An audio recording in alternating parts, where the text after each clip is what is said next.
Thanks for watching Spooky South Coast, and be sure to click the subscribe button and enable notifications with the bell icon to stay up to date with future videos. You had 15 homicides of women of similar demographic that all occurred within a 3-year time period, with nothing like it before 1985 and nothing like it after 1988.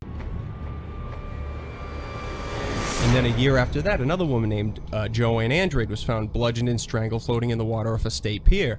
And then only a week before the first highway murder victim was found up on 140, a woman named Dawn Copeland was found bludgeoned and stabbed, shoved underneath a jetty at the end of Rogers Street, just over the line at the Dartmouth. So there were 4 other homicides that took place in the years leading up to the highway murders themselves, with one of them taking place in the midst of the highway murders.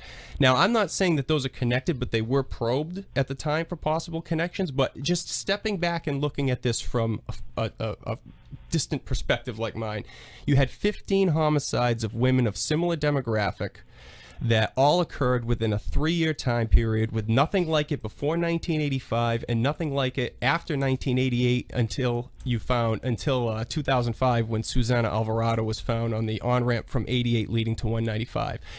If you look at the statistics of a serial killer, it's about a 1 in 20 million chance that somebody is a serial killer. New Bedford is a small city of about 100,000 people. Just from my personal opinion, I find it very hard to believe that those other homicides are not connected to the 11th, but that's just my personal opinion. And Maureen, I know you being in the thick of it when the investigations were ongoing, and when both the local police, the state police, when they were all heavily involved in the investigation, when the district attorney's office involved in the investigation, were they putting these same pieces together at the time when they started to see not only these victims and from similar backgrounds, but also similar MO and similar ways that they were being found having been murdered and dumped? If you're referring to the earlier murders, they did look at those cases, but did not include them officially into the highway killing case. They did look at them for possible connections. In at least one of the cases, they had a suspect, but not evidence in it to charge. There was, in one of the other cases, they also were looking at a completely different suspect. So while it was very, very unusual to see those type of murders in the city, and those earlier murders may be related, not necessarily with the highway killing, but there had been earlier murders of women in the city that had been solved, very violent cases,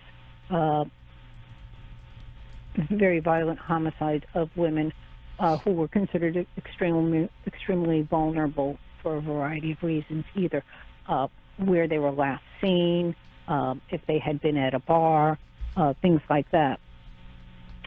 So it's not unusual for women to fall victim to crime in certain situations, but those earlier cases, they did look at them as part of the highway killing investigation. The earlier victims, the victim demographic was a bit different than the women in the highway killings case. Of the women in the earlier women, their ages were a bit different.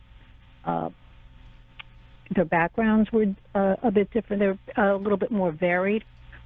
But that's not to say that they weren't related.